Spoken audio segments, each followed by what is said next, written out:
Hello दोस्तों, welcome to my channel. दोस्तों, आज मैं एक एक्सक्लूसिव न्यूज़ लेके आया हूँ आपके लिए।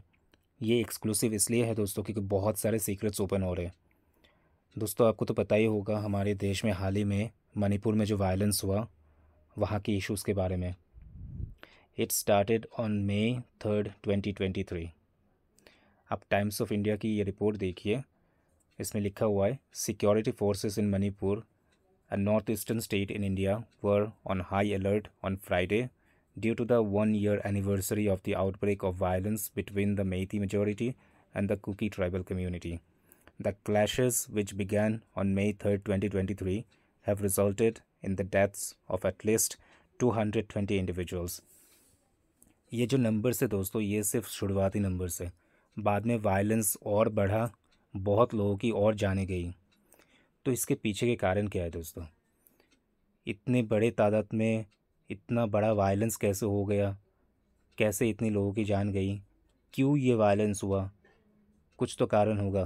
तो आज इस वीडियो में हम ये जानने की कोशिश करते हैं कि ये वायलेंस हुआ क्यों, और try to find out the actual reason why this happened and let's try to connect the dots. तो दोस्तों, ये जो मणिपुर में वायलेंस हुआ, इसके पीछे बहुत बड़ा गेम चल रहा था। हमारे देश में फॉरेन नेशंस अपना अपना गेम खेल रहे थे। अब ये हमारे देश की सिक्योरिटी की बात है दोस्तों। इसके पीछे बांग्लादेश का भी बहुत बड़ा हाथ है। अभी बांग्लादेश में जो इंटरिम गवर्नमेंट है, मोहम्मद यूनुस, वो अपना बहुत बड़ा गेम खेल रहा था और वो अभी भी खेल ही रहा है। आगे आपको बताऊंगा कैसे। अब दोस्तों, आपको तो पता ही होगा, हाल ही में डोनाल्ड ट्रंप यूएस के प्रेसिडेंट बने, और वो प्रेसिडेंट बनते ही सारे ओवरसीज़ एड्स या डोनेशंस जो भी आप कह लीजिए, उसको बंद करवा दिया। बहुत सारे एनजीओज़ जो है फॉरेन इंस्टीट्यूशंस की डोनेशंस पे चलता है दोस्तों। तो भारत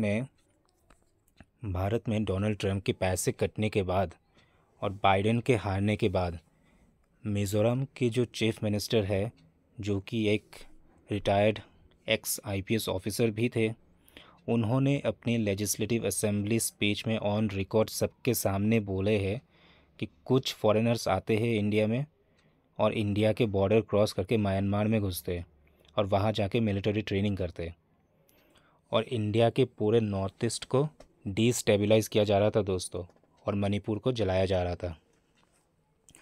अभी मैं आपको एक रिपोर्ट दिखाता हूँ। ये रिपोर्ट ज़रा आप देखिए। इसमें लिखा हुआ है, Belgian man arrested for possession of ammunition at Aizawl airport. नीचे लिखा हुआ है, the Belgian man identified as Simon Clemente who works as a journalist was found carrying 2 empty rounds of ammunition during a routine check at the airport। तो आप सोचो, एक journalist, उसके पास ammunition कैसे आया, एम्यूनेशन के साथ कैसे पकड़ा गया? तो आप ज़रा सोचिए, ऐसे लोग जर्नलिस्ट बन के या टूरिस्ट बन के आते हैं हमारे देश में, जो कि एक एजेंट्स होते हैं। इनका किसी ना किसी एनजीओ के साथ कनेक्शन रहता है, और वो आते हैं, फ़ोटो लेते हैं, डेटा कलेक्ट करते हैं अपना, और चुपचाप अपनी एक्टिविटीज़ करके निकल जाते हैं। अभी आप ये वाली रिपोर्ट देखिए। ये जो रिपोर्ट है, ये चीफ मिनिस्टर लालदुआमा का स्टेटमेंट है दोस्तों। और उनका स्टेटमेंट क्या है, वो क्या बोल रहे? वो बोल रहे, some foreigners entered Myanmar via Mizoram and gave military training in Chin Hills. तो आप समझो, कुछ फॉरेनर्स आते हैं, वो मिज़ोरम होते हुए वो म्यांमार में जाते हैं और वहाँ पे जाके मिलिट्री ट्रेनिंग देते हैं। ठीक है, तो आप समझो कितनी बड़ी गेम हो रहा था यहाँ पे। ये आप यूएस की एक रिपोर्ट देखिए, जिधर यूएस ये बोल रहा है कि US India cooperation can help gate humanitarian add across Myanmar border. तो म्यांमार बॉर्डर में जाके ये फॉरेन एजेंट्स क्या करते थे? ट्रेनिंग देते थे। और ये यूएस बोल रहा है कि US India cooperation can help gate humanitarian add across Myanmar border. ये कैसी ह्यूमैनिटेरियन एड है दोस्तों? ह्यूमैनिटेरियन एड के पीठ पीछे, ह्यूमैनिटेरियन एड के नाम पे ये लोग अपना एक्टिविटीज़ चला रहे थे। फिर आ, फिर आप ये जो यूएस की यूएस बोलता है, बाइडेन गवर्नमेंट जो ऐसी एड प्रोवाइड करके इंडिया में डिस्टेबलाइजेशन की सिचुएशन क्रिएट कर रहा था। और अभी अभी डोनाल्ड ट्रंप की जो गवर्नमेंट है, डोनाल्ड ट्रंप ने ये सारी एड बंद करवा दिया, जिसकी वजह से जो देश ये सारी एक्टिविटीज़ में जिनको फ़ायदा हो रहा था उनकी दिक्कतें बढ़ गई अभी। दोस्तों आपको तो पता ही होगा बांग्लादेश में जो वायलेंस हुआ, बांग्लादेश की जो गवर्नमेंट थी, शेख हसीना की गवर्नमेंट, शेख हसीना को पावर से हटाया गया है, उसके पीछे बहुत बड़ा गेम था दोस्तों, उसके पीछे बहुत बड़ा गेम था, बहुत बड़ी प्लानिंग थी। पूरे प्लानिंग के तहत शेख हसीना को पावर से हटाया गया है। और शेख हसीना को ये पता था, क्योंकि एक फॉरेनर शेख हसीना के पास आता है और बोलता है कि एक क्रिश्चियन स्टेट बनाएंगे बांग्लादेश के पास, सेंट मार्टिन्स, और बोलता है कि सेंट मार्टिन्स आइलैंड तुम हमें दे दो और पावर में रह जाओ। ठीक है, ये जो सेंट मार्टिन्स आइलैंड है दोस्तों, ये बहुत ही इम्पॉर्टेंट फैक्टर है। आप इसे नोट करके रखिए। ये कारण बना शेख हसीना का ये जो बांग्लादेश छोड़ के जाना पड़ा, ये एक कारण बना सेंट मार्टिन्स आइलैंड। तो एक फॉरेन एजेंट्स आता है, आके शेख हसीना को बोलता है तुम सेंट मार्टिन्स आइलैंड हमें दे दो और पावर में रह जाओ। यहाँ पे देखिए, ये एक रिपोर्ट देखिए जिसमें लिखा हुआ है, what could the US gain from acquiring Saint Martin's Island. अब यूएस को क्या फ़ायदा हो रहा था सेंट मार्टिन्स आइलैंड अगर वो ले लेता है, तो ये हम समझेंगे आगे। उसकी तो बहुत ज़्यादा फ़ायदे हैं यूएस के। अब मिज़ोरम के जो चीफ मिनिस्टर है, उन्होंने ऑन रिकॉर्ड बोला है कि कुछ तो बहुत बड़ा हो रहा था इंडिया में, और कुछ तो बहुत बड़ा हो रहा है इंडिया में। अभी आप सोचिए ज़रा, ये गेम क्या था। तो ये गेम था दोस्तों, ये गेम था पहला, किसी भी तरीके से म्यांमार के चीन स्टेट की इंसर्जेंसी ग्रुप को मणिपुर में घुसा दिया जाए, और ये दूसरा, ये इंसर्जेंसी ग्रुप मिज़ोरम में भी घुस जाए। करीब करीब 40,000 लोग ऑलरेडी रह रहे हैं मिज़ोरम में। आपको मैं अभी एक मैप दिखाता हूँ इंडिया की जो नॉर्थ ईस्टर्न स्टेट्स है, तो नॉर्थ ईस्टर्न स्टेट्स की मैप दिखाता हूँ मैं आपको। ये मैप देखिए, आप देख सकते हो नॉर्थ ईस्टर्न स्टेट्स, ये असम, अरुणाचल प्रदेश, नागालैंड, मिज़ोरम, मणिपुर। तो आप मिज़ोरम ज़रा देखिए, मिज़ोरम के नीचे लेफ़्ट साइड में, मिज़ोरम के नीचे ये जो आपको जगह दिख रही है, वहाँ पे है सेंट मार्टिन्स आइलैंड। और आइलैंड है तो ऑब्वियसली आपको आइलैंड के सामने, आइलैंड के पास आपको मिल गया समंदर। अब उसके बॉर्डर के पास जो एरिया है दोस्तों, वो एरिया है रखाइन का, और रखाइन में डोमिनेट करता है अरक्कन आर्मी। बांग्लादेश में कौन है? बांग्लादेश में है मोहम्मद यूनुस सरकार। मोहम्मद यूनुस को रोहिंग्या का इश्यूज़ को यूज़ करना था इंटरनेशनलाइज्ड करने के लिए, और इंटरनेशनलाइज्ड करके बोला जाता कि ये जो छोटी सी एरिया है समंदर के पास, उसे आप रोहिंग्यास को दे दो, सो दैट उनको ये आइलैंड मिल जाए। आप समझ रहे हो? ये जो रोहिंग्या के इश्यूज़ है उसको इंटरनेशनलाइज्ड करके बोला जाता कि ये जो छोटी सी एरिया है समंदर के पास, उसे आप रोहिंग्यास को दे दो, ताकि उनको ये आइलैंड मिल जाए। अब बांग्लादेश का एक पोर्ट ले लेते, आइलैंड ले लेते, जो जिसे वो बेस बना लेते, जिसका नाम है सेंट मार्टिन्स आइलैंड। अब इसके कारण क्या है? इसके कारण क्या है दोस्तों, हम समझने की कोशिश करते हैं क्यों सेंट मार्टिन्स आइलैंड के पीछे पड़े। तो उसके दो कारण हैं। एक तो उनको म्यांमार में ऑयल एंड गैस चाहिए, दूसरा, इंडिया के जो सबमरीन्स है विशाखापट्टनम में उसके ऊपर नज़र रखा जाए। अब सेंट मार्टिन्स आइलैंड के बॉर्डर में जो छोटा सा रेफ्यूजी कैंप है दोस्तों, उस रेफ्यूजी कैंप वो जो रेफ्यूजी कैंप है उस रेफ्यूजी कैंप को ऐड कर लो और इस एडेड एरिया को जोड़ दो क्रिश्चियन कंट्री में, जिसको बनाने की कोशिश चल रही है। समझ रहे हो? तो सेंट मार्टिन्स आइलैंड के बॉर्डर के पास जो छोटा सा एरिया है रेफ्यूजी कैंप है, उस रेफ्यूजी कैंप को ऐड कर लो और उस एडेड एरिया को क्रिश्चियन कंट्री में जोड़ दो, जिसको एक्चुअली बनाने की कोशिश चल रही है। तो ये इनका प्लानिंग है। अब डोनाल्ड ट्रंप बन गए प्रेसिडेंट बनते ही उन्होंने सारे पैसे कट कर दिया, जिसकी वजह से इनकी जो भी ये प्लानिंग है, जो भी एक्टिविटीज़ जो चल रही थी, ये सारा अभी अटका पड़ा है, ये सारा रुक गया, उनको फंड्स नहीं आ रहे। ठीक है, अभी आप ये रिपोर्ट देखिए। मिज़ोरम के जो चीफ मिनिस्टर है लालडोमा, वो क्लियरली बोलते हैं कि we are not opposing centre's decision to reimposed protected area permit in the state and regulate movement across the India Myanmar border amid security concerns. ठीक है, वो क्लियरली बोल रहे हैं कि हम सेंटर के साथ है, हम सेंटर के किसी डिसीजन को अपोज नहीं करेंगे, क्योंकि यहाँ पे जो इंडिया म्यांमार बॉर्डर में जो मूवमेंट चल रहा है उसको हम रेगुलेट कर सके, और ये सिक्योरिटी कंसर्न है जिसकी वजह से सेंटर और स्टेट मिलके काम कर रहे हैं। मिज़ोरम के चीफ मिनिस्टर ये भी बोल रहे हैं कि Mizoram is being strictly used as a transit route by foreigners travelling to Myanmar which has become a grave concern for the centre. ठीक है, म्यांमार जाने के लिए मिज़ोरम का सहारा लिया जा रहा है। मिज़ोरम होते हुए म्यांमार जा रहे, ये जो फॉरेन एजेंट्स है वो मिज़ोरम होते हुए म्यांमार जा रहे, और ये सेंटर के लिए काफ़ी, सेंटर और स्टेट पूरे देश के लिए, हमारे देश के लिए ये काफ़ी बड़ी कंसर्न है।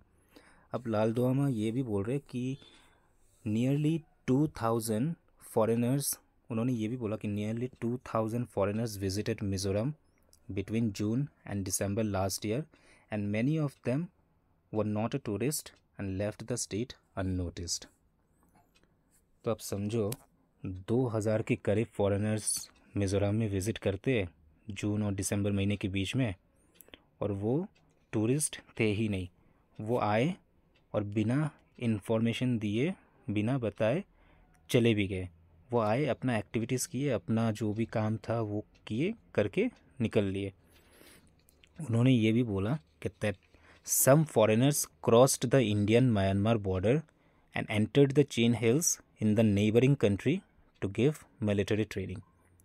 तो आप समझ रहे हो, ये इतने जो फॉरेनर्स आए वो आके इंडिया म्यांमार बॉर्डर क्रॉस करके चीन हिल्स में जाके वहाँ पे मिलिट्री ट्रेनिंग प्रोवाइड कर रहे थे। आप ये एक यहाँ पे जो लिखा हुआ है ये रिपोर्ट देखिए।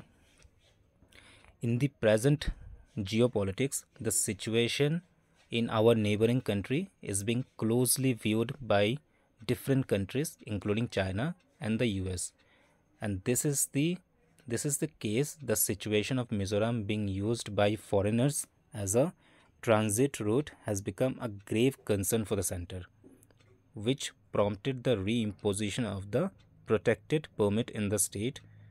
ठीक है, the chief minister told the assembly.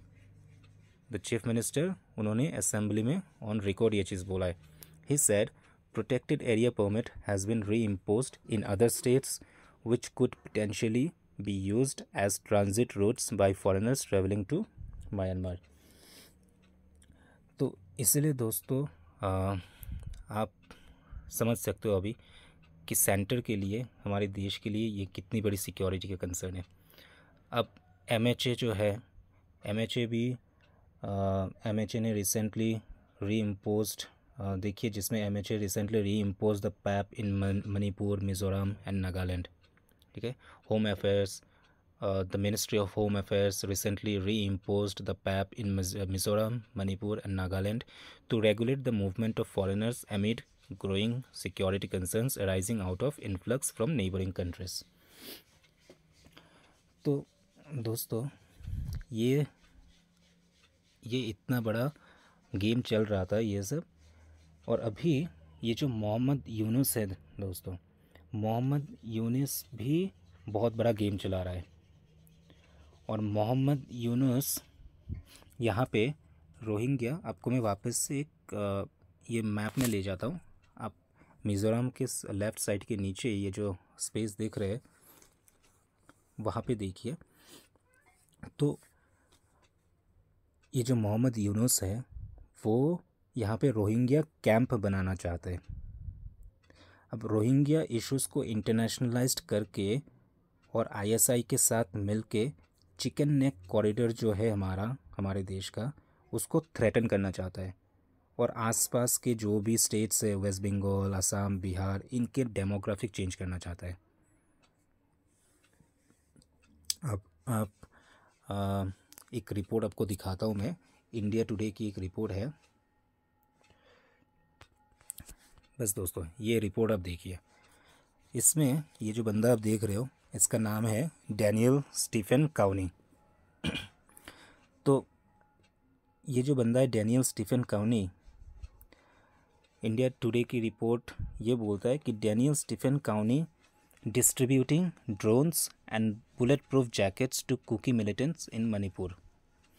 तो ये जो बंदा है ये रिलीजियस स्पीचेस देता है दोस्तों, रिलीजियस प्रचार करता है।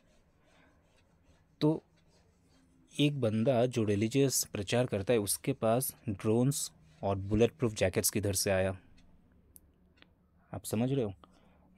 ये लोग रिलीजियस स्पीच देने आते हैं और रिलीजियस स्पीच की जगह बुलेट प्रूफ जैकेट्स और ड्रोन सप्लाई कर रहे थे।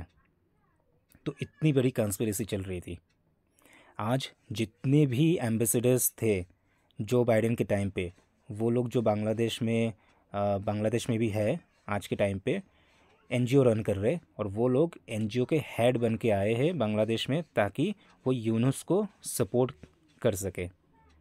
ठीक है, अभी आप डॉट्स कनेक्ट कर पाएंगे दोस्तों कि मिज़ोरम के सीएम ने क्यों चीन ग्रुप्स को यूनाइट, मिज़ोरम के जो सीएम है वो क्यों चीन ग्रुप्स को यूनाइट कर रहे हैं। आपको मैं ये रिपोर्ट दिखाता हूँ। यहाँ पे देखो, आप देख सकते हो यहाँ पे लिखा हुआ है कि म्यांमार रिबेल्स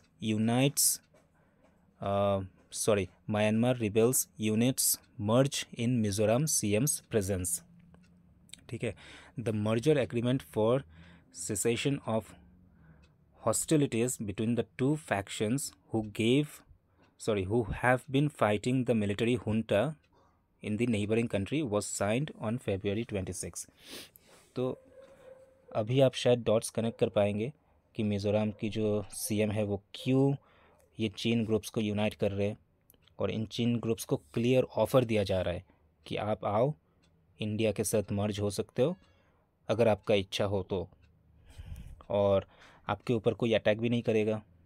आपके ब्रदर्स तो ऑलरेडी यहाँ पे रह रहे हैं, तो आप अगर इंडिया ज्वाइन कर लेते हो तो आपको नेचुरली भारत की इम्यूनिटी मिल जाएगी। तो अभी मेन प्रॉब्लम है दोस्तों, मेन प्रॉब्लम है मोहम्मद यूनुस।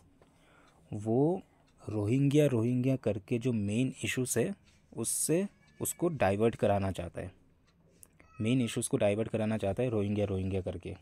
ठीक है, अभी डोनाल्ड ट्रंप की ये रिपोर्ट भी अब देखिए। Mizoram MP visits rebel outfit in Myanmar, asks them to join the Indian union. तो इंडियन सरकार अभी बहुत सारे स्टेप्स ले रही है, बहुत सारे डिप्लोमेटिक बातें चल रही है सारे ग्रुप्स के साथ। तो इंडियन सरकार अभी स्टेप्स ले रही है to counter all this challenges. ठीक है, अभी ये जो सारी एक्टिविटीज़ चल रही थी, डोनाल्ड ट्रंप के प्रेसिडेंट बनने के बाद उन्होंने तो ये सारे फंड्स कट कर दिया, उन्होंने फंड्स देने से मना कर दिया। तो अभी ये सारे देश के लिए, बांग्लादेश हो गया और भी देश, इनकी मुसीबतें बढ़ गई। इनकी मुसीबतें क्यों बढ़ गई? क्योंकि ये सारी एक्टिविटीज़ चलाने के लिए उनके पास अभी फंड्स नहीं है। ट्रम्प ने फंड्स देने से मना कर दिया, अब उनको फंड्स चाहिए। तो वो फंड्स अभी कैसे इकट्ठा करेंगे? अभी आप ये देखिए, ये रिपोर्ट देखिए, यहाँ पे लिखा हुआ है Bangladesh is Yunus to visit China from March 26 for talks with Xi Jinping.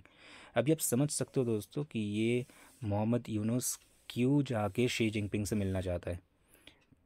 Clear है कि उसको फंड्स चाहिए। ट्रम्प ने फंड्स देने से मना कर दिया, अब उसके सामने बस एक ही ऑप्शन बचता है, चाइना। तो वो चाइना से जाके मिलेगा, शी जिनपिंग से जाके मिलेगा, ताकि फंड्स इकट्ठा कर पाए और अपना जो एक्टिविटीज़ है उसको कंटिन्यू कर सके। तो ये सारी साजिश, ये सारी कॉन्स्पिरेसी, ये सारा गेम चल रहा था हमारे देश में दोस्तों, जिसकी वजह से पूरे देश में आग लगाया गया है। मणिपुर में इतनी बड़ी वायलेंस हुई।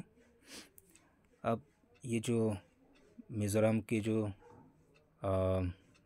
मिज़ोरम और अपना हमारी भारत सरकार जो रेबल ग्रुप्स के साथ बातें करके उनको इंडिया में मर्ज होने की जो ऑफ़र्स दे रहे, उसके ऊपर भी मैं अलग सा एक वीडियो लाऊंगा। आप कमेंट सेक्शन में ज़रूर बताइए आपको ये वाली वीडियो कैसी लगी, और आपको अगर नेक्स्ट पार्ट अगर जानना है तो आप कमेंट सेक्शन में ज़रूर मुझे बताइए। तो मैं एक अगला वीडियो लेके आऊँगा जिधर will talk about how Indian government is communicating with the rebel groups and giving them an offer to unite with India। ठीक है, आपको अगर ये वीडियो पसंद आई दोस्तों तो मेरे चैनल को सब्सक्राइब करिए, लाइक करिए, कमेंट करिए। थैंक यू सो मच दोस्तों।